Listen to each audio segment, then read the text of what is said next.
Welcome back. All right, today's video, we're going to be refinishing anywhere from 1916 to 1930s dresser. I say that because the metal stamp says 1916, but that was the patent for the bracket. 1930s because the materials discovered in this thing, the design, the style, specifically the wheels, tell us based on our research, just with Google, that it's most likely from the 1920s to 1930s. So let's dive on in. This is how we're refinishing a vintage dresser. Here it is. A really cool looking dresser that's on some really unique looking casters. We picked up for $100 in Hartsville, Tennessee.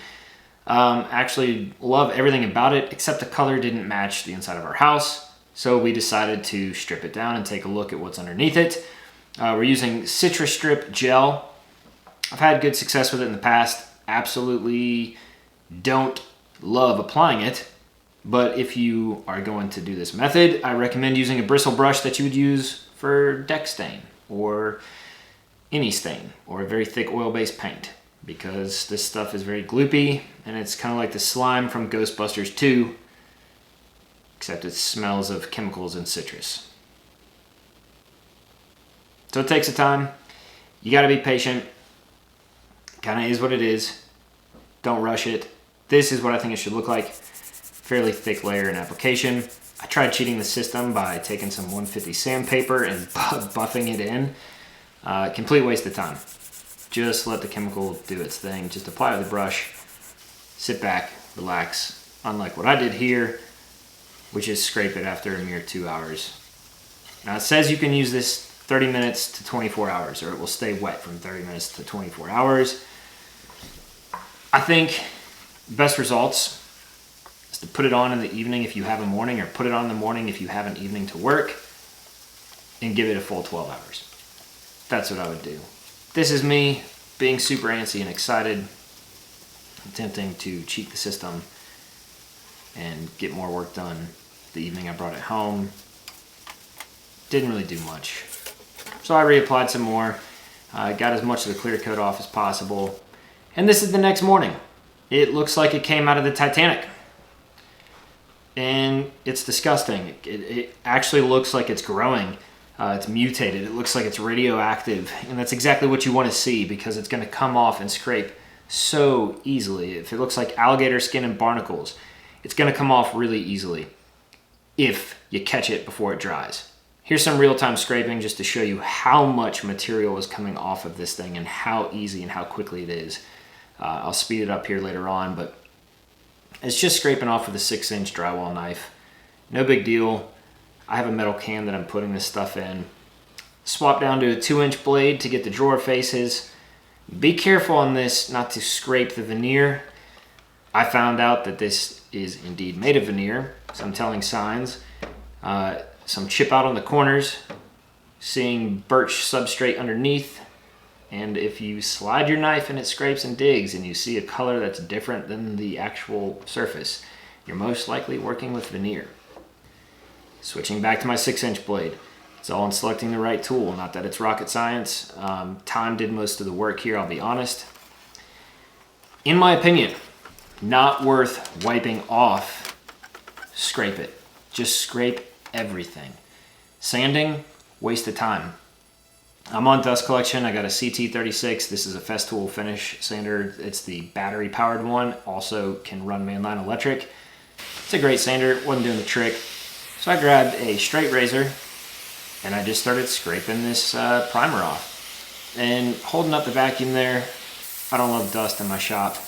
It's a shop, I get it, but I don't love chemical dust on me, in me, or in my shop. So I'm just running the vacuum, taking my time, scraping this thing down, trying to get the most finish off I can without damaging the veneer.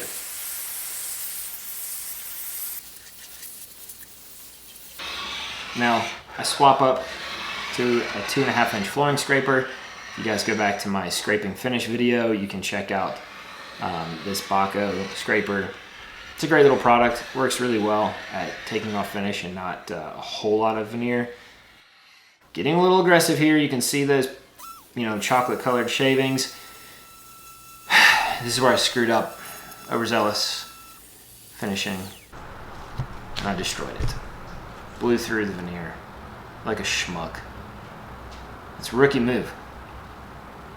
That's a really stupid thing. Well, it's about 5 o'clock and I just blew through the veneer on the top. I knew it was a risk, and anytime you are aggressively removing finish off of an old table, veneer's been around for quite some time. It doesn't have to be a modern piece of furniture for veneer to be there, but I'm bummed.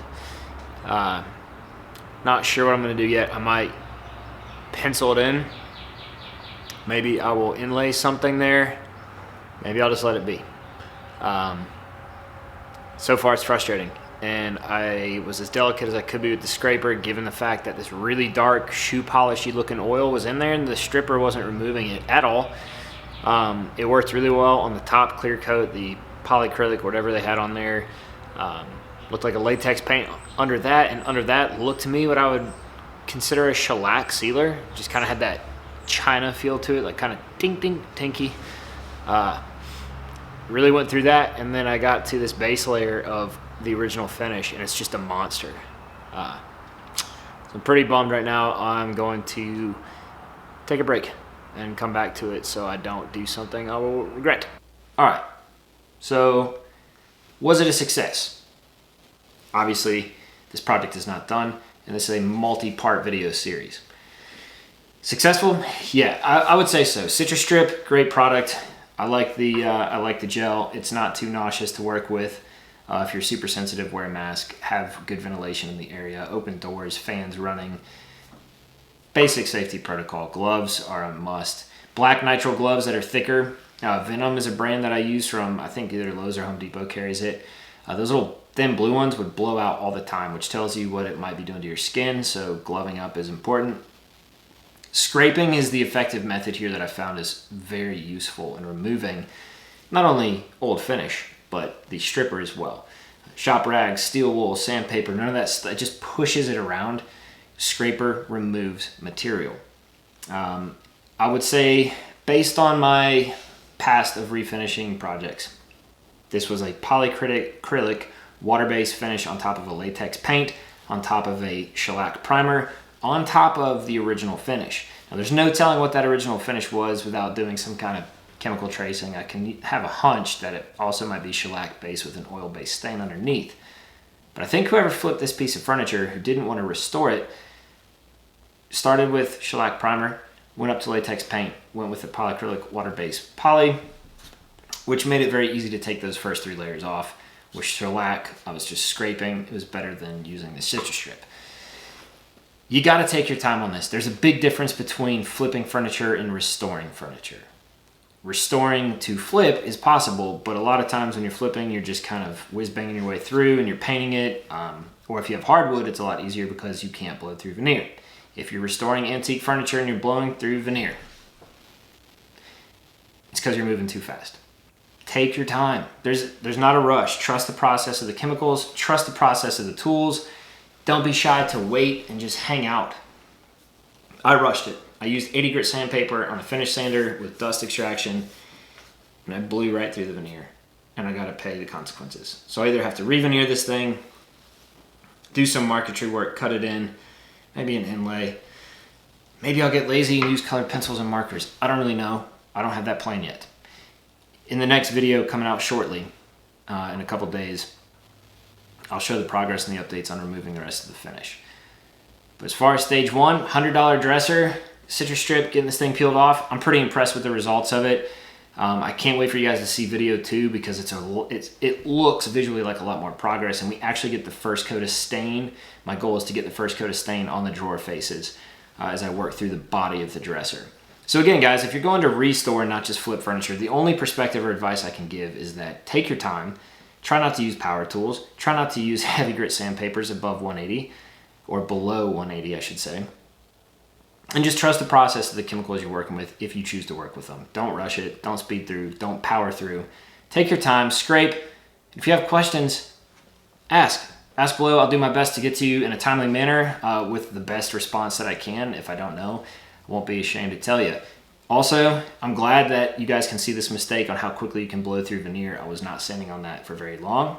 Total time in this project, including getting the piece, 2.5 hours. The drive was kind of long, but at this stage, it's very minimal.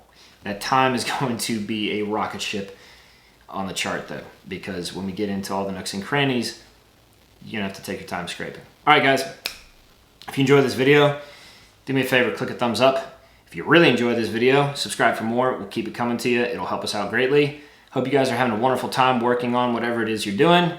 Share it with us. Let us know what you're working on. If you got questions, I will do my best to get with you again. See you guys.